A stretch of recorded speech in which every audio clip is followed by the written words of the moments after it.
Hai teman-teman, selamat datang di IT News, tempatnya berita aktual dan fakta yang jarang diungkap media lain. Yuk dukung kami dengan cara subscribe, like, komen, dan share, supaya lebih banyak orang tahu apa yang sebenarnya terjadi.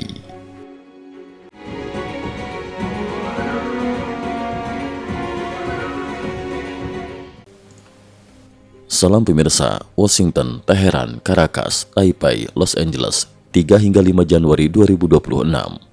Sepanjang 3 hingga 4 Januari 2026, sejumlah akun pemantau militer berbasis intelijen sumber terbuka Open Source Intelligence (OSINT) melaporkan pergerakan intens dan terkoordinasi kekuatan angkut udara militer Amerika Serikat. Pola penerbangan yang terdeteksi dinilai tidak biasa dan memicu spekulasi luas mengenai kemungkinan operasi lanjutan berskala besar. Salah satu unit yang kembali menjadi sorotan adalah Resimen Penerbangan Operasi Khusus ke-160 Angkatan Darat AS yang dikenal dengan julukan Night Stalkers, unit elit yang kerap mengangkut pasukan Delta Force dalam misi berisiko tinggi. Unit ini sebelumnya diketahui terlibat langsung dalam operasi penangkapan Nicolas Maduro di Venezuela pada 3 Januari 2026.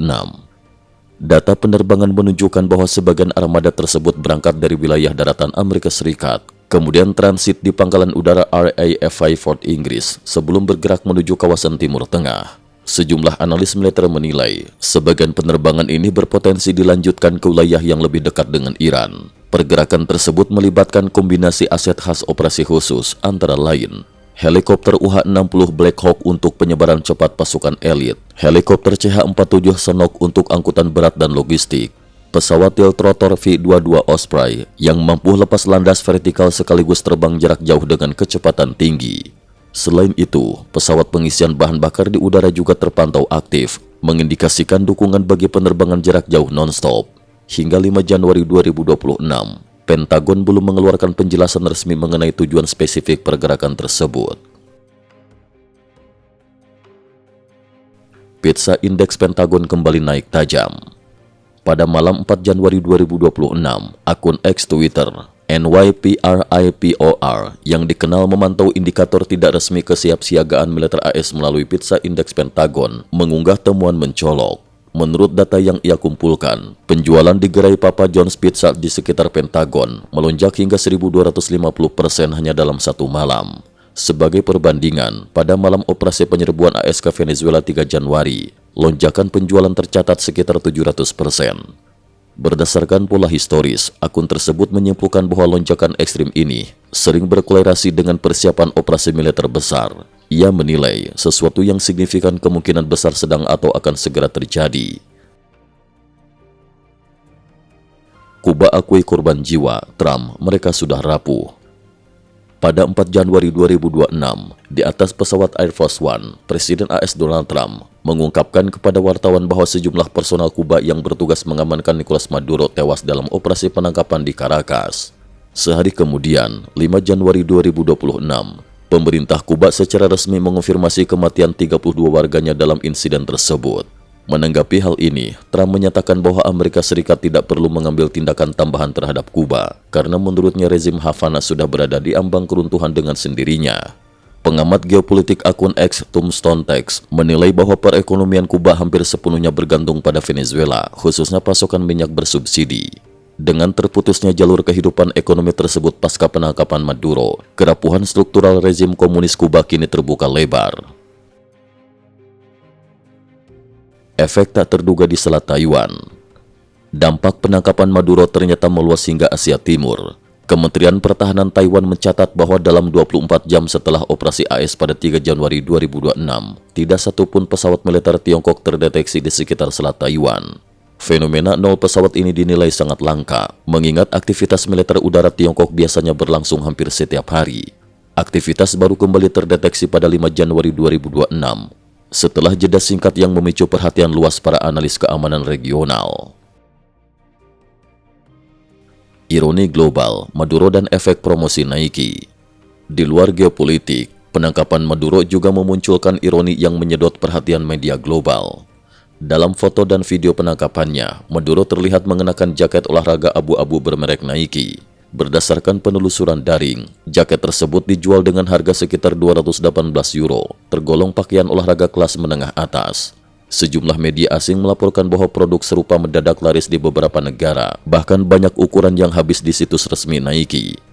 Media internasional pun berseloroh mengenai daya promosi tak disengaja dari seorang diktator yang sepanjang hidupnya bersikap anti-Amerika, namun ditangkap justru sambil mengenakan merek Amerika, sebuah ironi tajam yang disebut sebagai sindiran paling pahit bagi dirinya sendiri.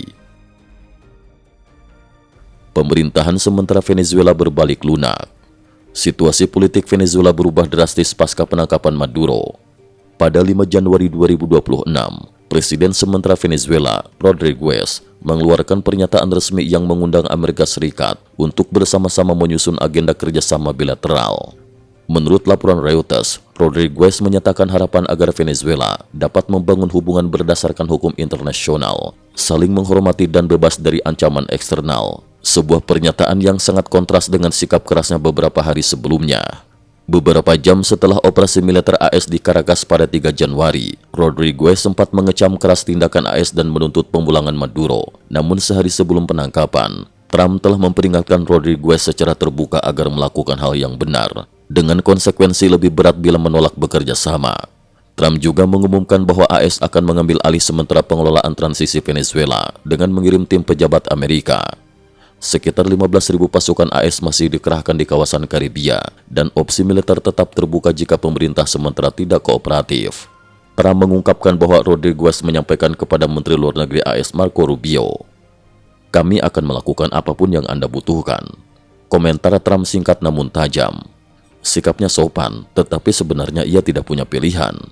Rubio kemudian menegaskan dalam wawancara NBC bahwa ini bukan perang, kami sedang memerangi kartel narkoba, bukan berperang melawan Venezuela.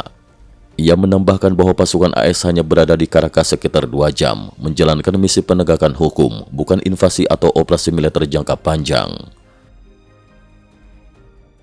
Guncangan psikologis di kalangan nasionalis Tiongkok.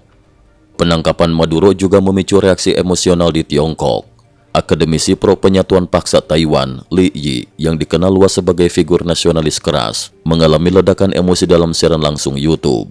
Dalam kondisi emosional, ia menampar dirinya sendiri, tubuhnya bergetar dan berteriak, "Aku bahkan merasa bukan manusia lagi."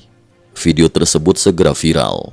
Pengacara Taiwan, Lin Chichuan, menilai bahwa kehancuran mental Li Yi disebabkan runtuhnya keyakinan lama bahwa kekuatan militer Tiongkok hanya tertinggal sedikit dari AS, padahal kenyataannya terpaut beberapa generasi.